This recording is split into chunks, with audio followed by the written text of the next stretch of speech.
Welcome to Don't Quote Me on That. One day we will have an intro, but today is not that day. Hello, everyone. My name's Kalina. Welcome back to Don't Quote Me on That, where we kind of talk about movies. And by kind of talk about movies, I mean welcome back to your new favorite vlog, where Kalina watches The Bear. We're on episode 6. You know the drill. We'll check back in later. Have you guys ever had Cool Whip? Because whoever invented that, God's gift to mankind. Anyway, shocker of shockers, everyone. I feel bad for Richie. I give you a little recap. We've opened the episode with what, to be honest, closed captioning ruined for me, but I would have also assumed that this was Michael, their brother, played by the great Jon Bernthal, the Punisher fellow. Which makes so much sense for just the characters in the show to have him play that character.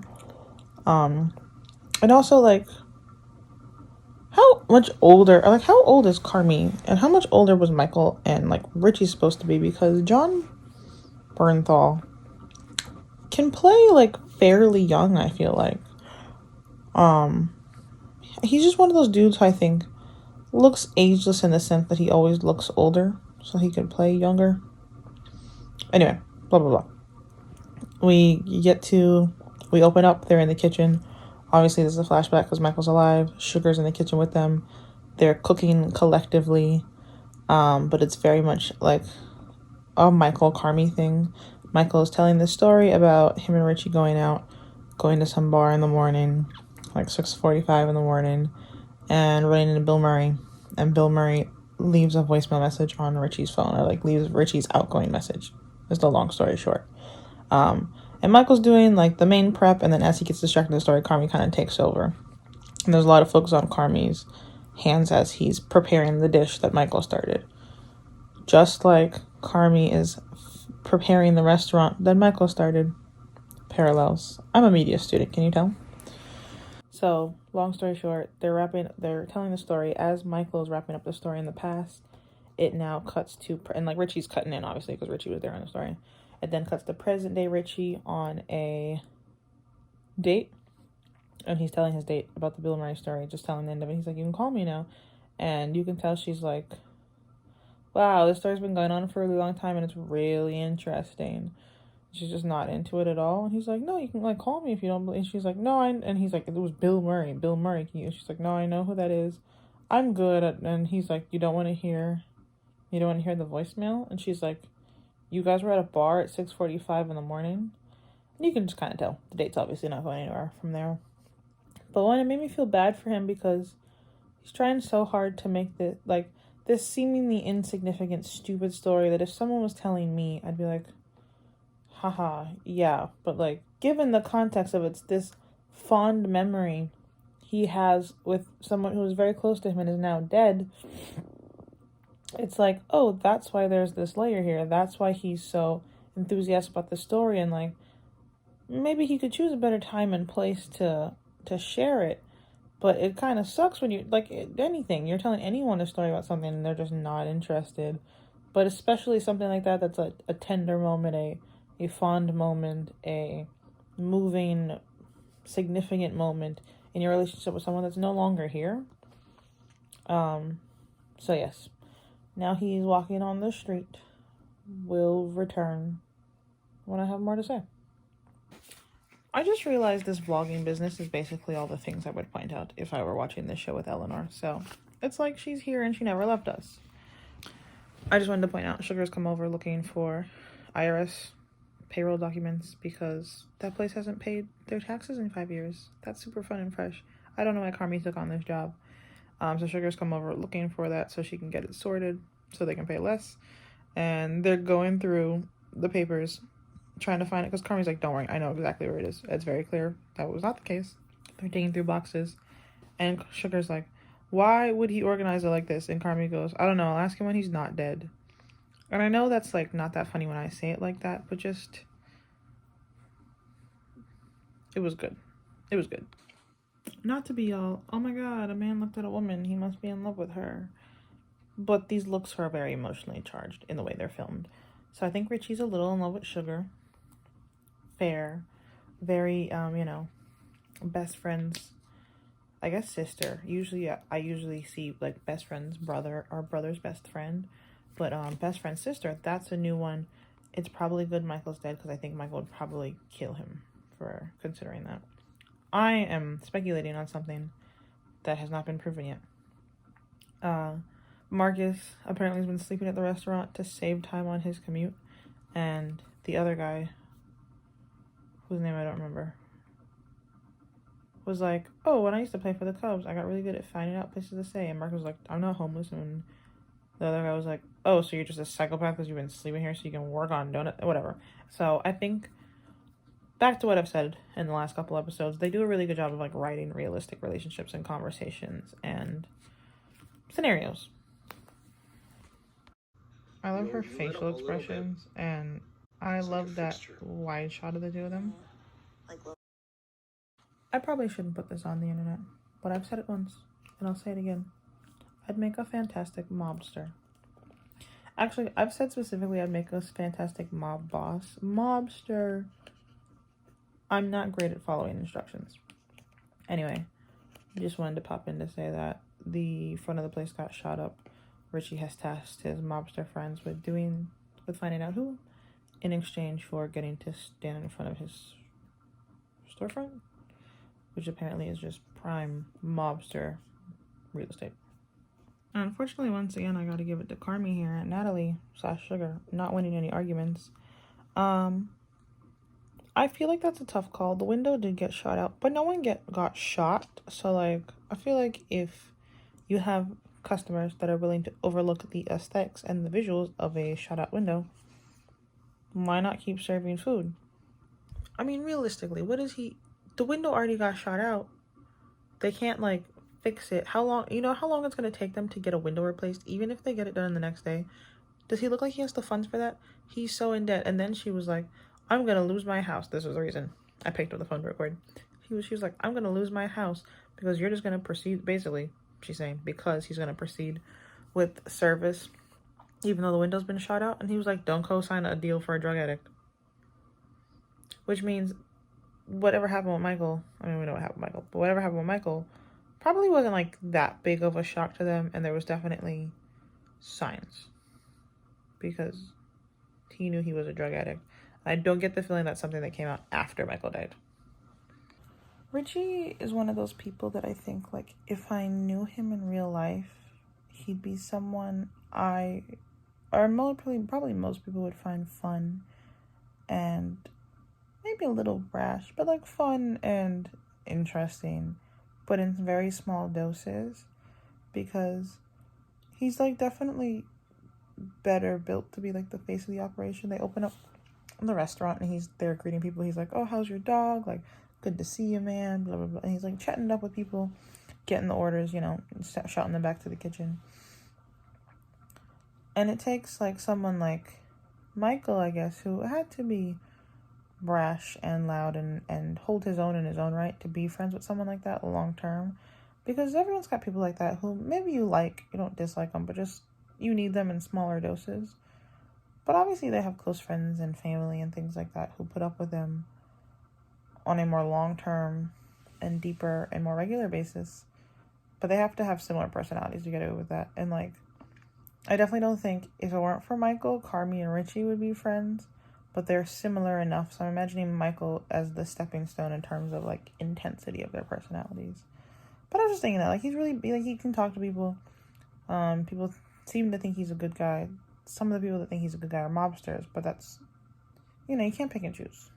But not to be all OMG, same, but Carmi and Sugar are having like a little heart-to-heart. And she's like, you know what, honestly, I'm upset with you. If you want to know, I'm upset with you because you never asked me how you're doing. And he just says something along the lines of like, to be honest with you, asking someone else how they're doing seems kind of ridiculous because I constantly feel trapped because I can't articulate how I'm feeling.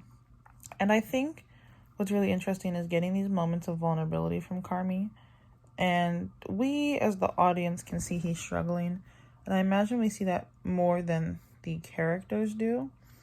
But at the same time, I never got that full extent of, like, he's really struggling. Like, I know he's having the nightmares, but, like, it's not as in your face. But I like that they still tackle it head on, you know, especially for, like, a male character in media.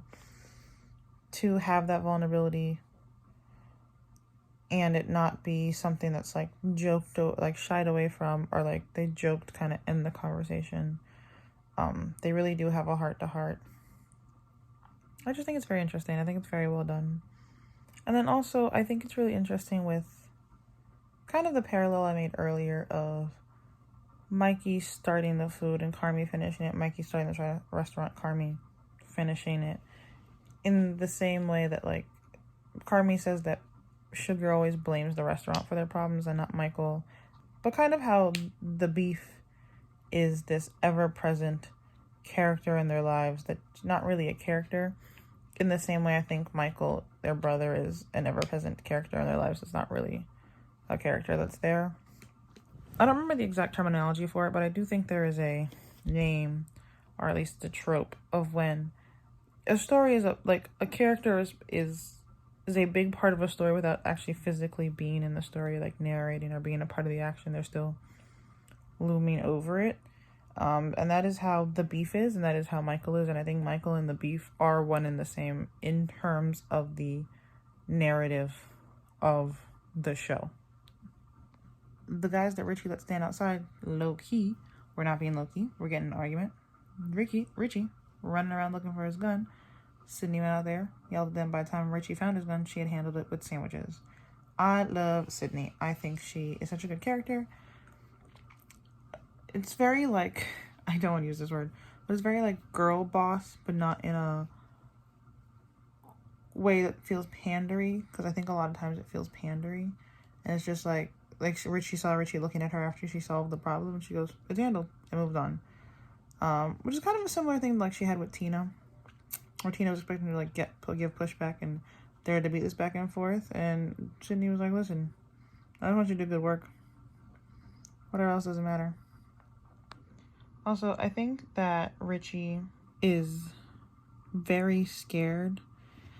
Him and Carmi put on fronts, but in very different ways. Like, Richie is very much the loud, like, very much like class clown kind of stereotype, where the class clown's secretly struggling, you know?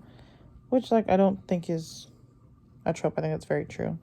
But, you know, in the sense that he's, like, loud and brash, but is having problems, like, his daughter's mom calls him Richie Bad News in her phone, which, like, did he kind of earn that name? Sure. But, you know, things like that. And he does things like has to run around to get a gun to put on a good front to protect his business. But, like, really, he's freaking out when he like, he's, hello. He's freaking out when he can't find the gun, and then is, like, so shocked that someone could handle the issue with just words and a sandwich. Whereas Carmi is putting on a front, not so aggressively, and I would say not even so much on purpose, just more for his own sake. That's it. Richie kind of puts on this front for the sake of others, while Carmi's is very much for his own sake, where he just has to get through the day. And when he's alone with his thoughts, which is usually when he's sleeping, you know, or that brief period he has with Sugar. So not even alone with his thoughts, but just when he has this brief moment of reprieve, he can be honest, but he just doesn't have that brief moment very often. You need to get out of here. You are fucking my shit up. You fucking kidding me? I feel like I'm on a different fucking planet right now. My game has improved 300%. Tell him, in Tina. 2 months. This place is organized And clean. And clean and clean. Smooth and Richie sounds like he's projecting a little bit, and I think we will offer him grace in this time. But he's projecting. He's like he got mad at Sydney, and Tina took him outside and was like, and he's like, can you believe this, Tina?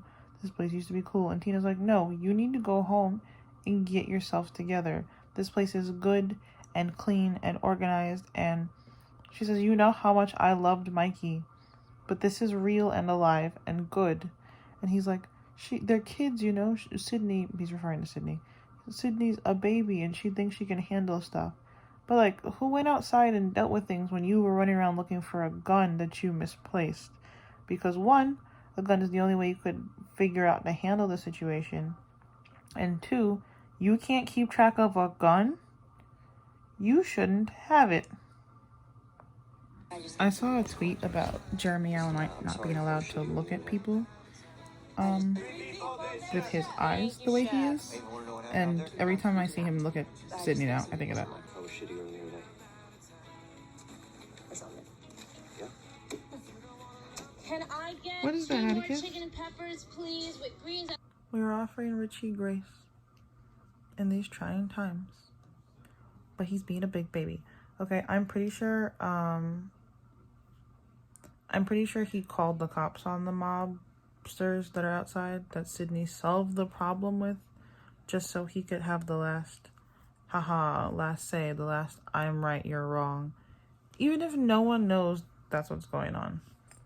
It must be exhausting to be so miserable. And I don't mean that in a bad way, like genuinely being miserable with yourself and your life.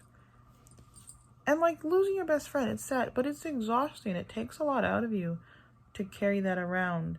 And he needs help letting that go, and I don't think he's quite ready to let it go. And I don't think he knows how to let it go. And he needs a reality check, which Tina gave him a little bit of one, but I don't think he was ready for it. Hello, hello. Hello, hello. Surprise, I'm watching another episode. I never knew that man's name was pronounced Sufjan Stevens. I thought, God's honest truth, I've been reading Sufjan Stevens this whole time. My bad. I don't listen to his music, so I never really came up, you know? Anyway, on to episode 7. Prophet. I am being sent visions from above. I knew that the customer that Sydney gave her dish to, so Carmi was like, it's not perfect yet, and she was like, okay, well, you can have this, it's right, whatever's on the house, to the customer. I knew he was gonna be like a critic or something, and look at me being right. And they got a good review, which based on what the review is saying, Ibrahim is reading it, I think they would have gotten a good review anyway, but he was like, that was very clearly what tipped it over the edge. And also this scene is really funny. The rice was luscious with a surprising ribbon of brine running through the sauce. The chef obviously knew what she was doing. Ibra, enough. Please, back to work. Thanks. Ayo, she absolutely hilarious physical comedy actor. She has me. And like, I really like this show because it's funny. I find it very funny, but not in a laugh out loud gut busting way, if that makes sense. Like, I think that's hilarious, but it's very like real life comedy. Also, I think it's funny that I just said the show is funny because I was having beef with it being called a dramedy, but now I get it. It took a little long to get to the parts that I thought were funny enough to qualify as a dramedy for me to say that the first season qualifies as a dramedy. But also the tweet I saw talking about it being a dramedy was in regard to season 2, I'm pretty sure. But remember the grace I said we were going to give Richie? It's running out. He is a classic case of he doesn't have good motives, so he doesn't think anyone else does, and he feels like he's going down, and he doesn't care if he's going down, just as long as you all are a little bit lower than him. And unfortunately, I don't even think it was mean. Sydney said this is like this place is a business, not a hollow shell for you to project your fantasies onto. And while I don't necessarily think it's a hollow shell he's projecting his fantasies onto, it was very much a thing that him and his friend did. I don't think they ever looked at it as like a business. It was a connection, a pinnacle, a cornerstone of their friendship, him and Mikey. So for him to take it seriously, not so much in terms of commitment to the place, but in terms of proper, quote unquote, proper practices, is hard. Do you guys remember that tweet I told you about that was like, there was like blah blah blah something about the bear, and someone replied to the tweet and was like, let me tell you guys what this show is. I was watching this show, and then one day I came home from work and decided I didn't want to watch anything stressful, so I put on a documentary about 9/11. I didn't get what they were talking about until now. Half the time I've paused this episode is because there's so much happening. They've just been, if I recall correctly, they've just been in the restaurant the whole time. So this is super fun. There's a lot going on. I think this angle of me is really funny. Oh my god, I might go watch a 9/11 documentary just to cool off after this. Having mixed feelings because Carmi shouldn't be yelling. I thought it was very rude of him to smack the donut out of Marcus's hand. But also, Marcus, we are so behind on orders. You haven't cut your cakes yet.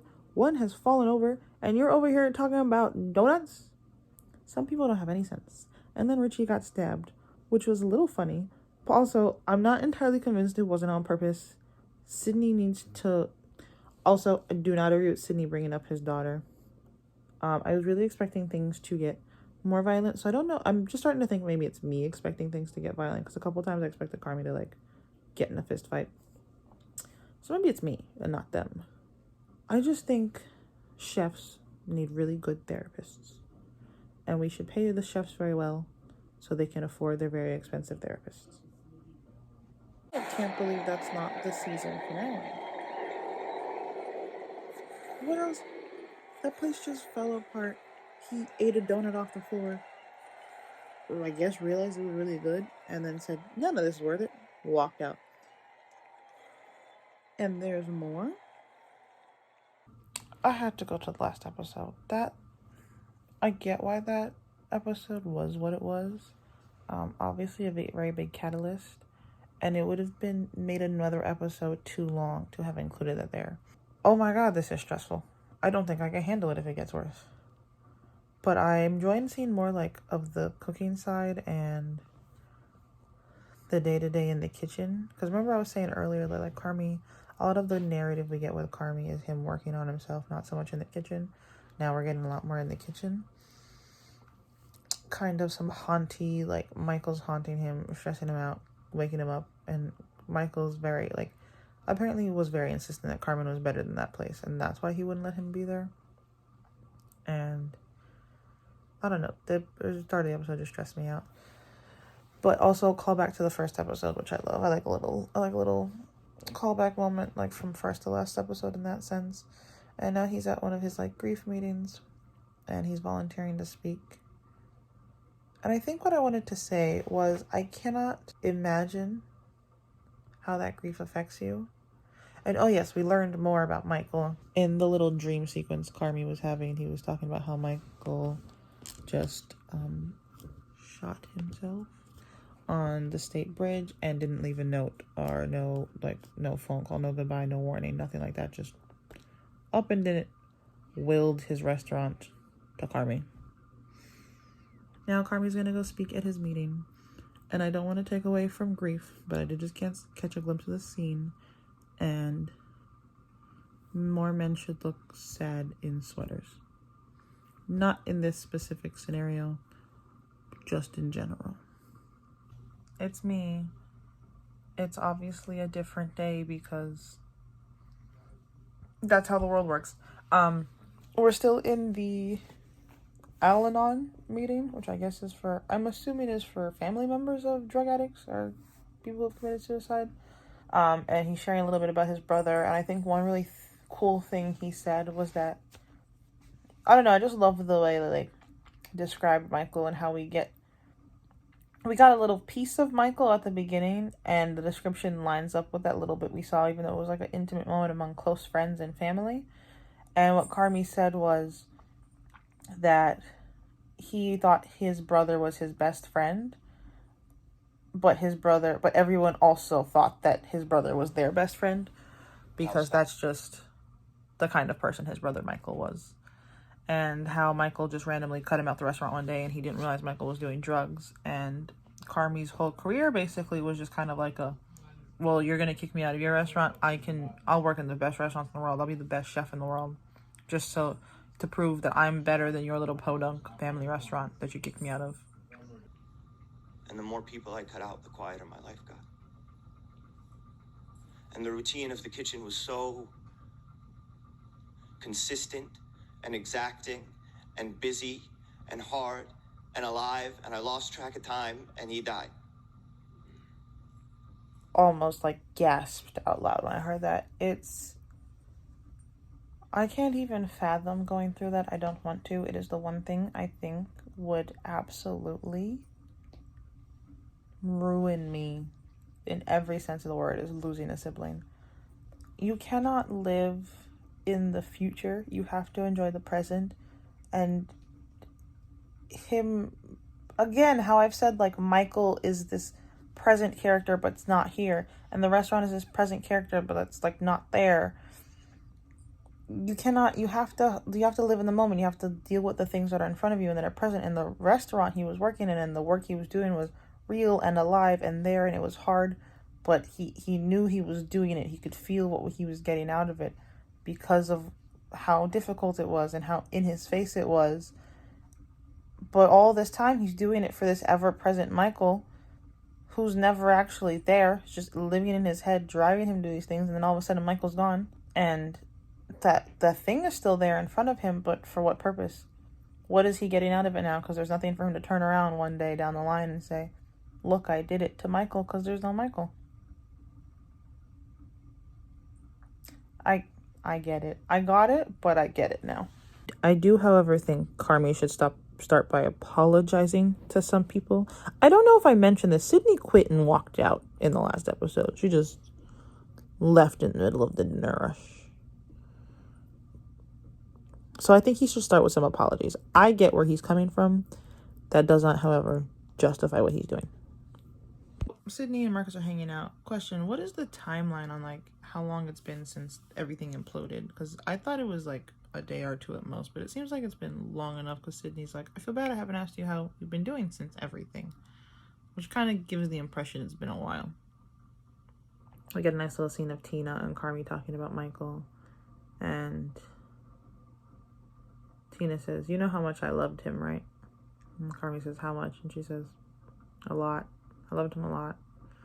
And so I'm excited to kind of delve into that. Again, I'm coming into this knowing there's a season 2. I have a feeling we're going to delve into it, so I'm excited to see what that's like. And just who Michael was. Because, again, for so long, he's been just this ever-present force that obviously had a lot of power and personality and was magnetic and wonderful. But clearly had things going on. So I think we're getting a little bit more context as to why Tina was so against there being any sort of change at the restaurant in the beginning because of how much she loved Michael. But we're not really understanding why. We're learning about Michael. I mean, it's like when someone dies in real life and you've never met them, but you know the people around them. You learn about them through those stories. So we're learning about Michael through there. But I'm hoping we get some more context. I never know where the show is going. I don't know. I can't even tell. I probably wasn't. But I can't even tell if it was supposed to be funny. Richie knocking out the guy and then them thinking he's dead and Richie waiting in jail to see if the guy wakes up. So Richie's charged with aggravated assault instead of murder. That was funny. And then it was just playing a little long. And then, you know, we had that moment where he makes his phone call and he's talking, I guess, to his ex.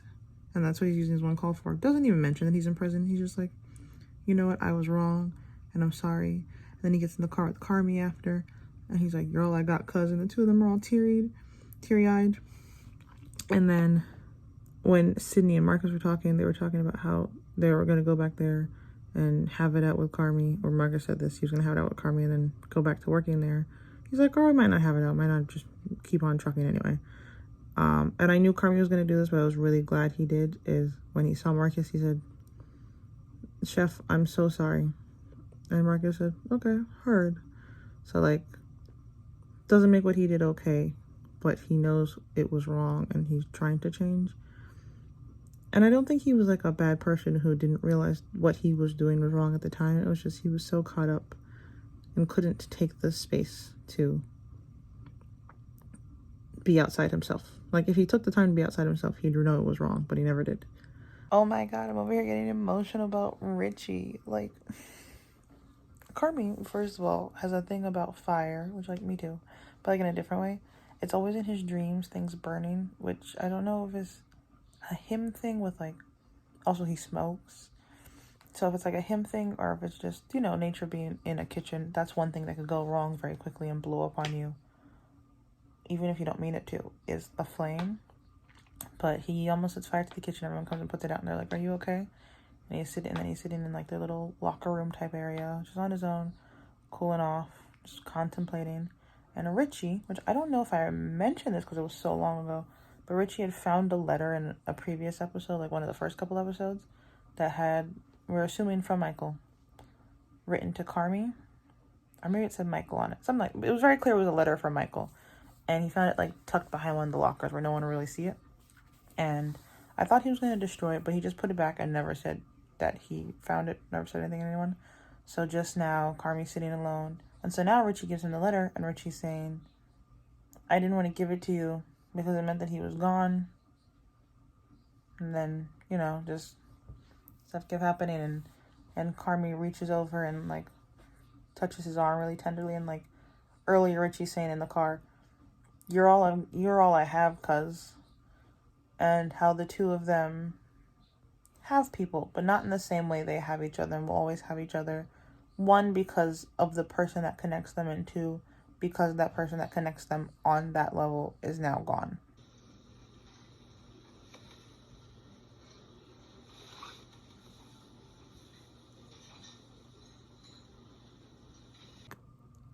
He's outside now, Carmi. Are you ever in a good place to read perhaps what could be the last thing your dead brother ever wrote? Or ever in a good place to read something written by your dead brother that you've never seen before? Like, what's the right headspace you need to be in for that? Thoughts? The letter said to Carmi from Mikey, so it was very clear who it was from and who it was to. Him, like, making sure everything is squared away. He's apologized to Mark. He's now apologized to Sydney before he opens up what could be a devastating and life-changing and, without a doubt, an impactful letter. And I just saw what the letter says, at least part of it. Getting a little weepy here, guys. Things about brothers, I will tell you, I'm not an emotional person. I am a sucker for anything about brothers, anything about dead brothers. My brother is not dead, thankfully, but I don't think I would survive that if he was. So that'll just get me in a emotional place really quickly. But look, and let it rip is what Carmi said Michael used to say to him to, like, make him more confident. Okay, Carmi found a whole lot of money in a can of tomato sauce, and so now they're all opening up every single can of tomato sauce for the spaghetti, which Carmi never wanted to make, and he probably would have found it sooner if he had made it. But they're all opening up cans of tomato sauce to find the money, and just this good family moment, but also Richie being the only one to do it in an efficient way rather than carrying a bunch of cans in his hand. He's, like, laid the cans out on a tray, and just the character development, the group work, the effort. They are a family. I am loving the show. There's somehow 3 minutes left, and I don't know what else is going to happen, but I need a good conclusion. I'm going to do it. I have a hunch of what the restaurant name is going to be. The new restaurant that Sid came in for 30 seconds, and he said, fine, let's do it.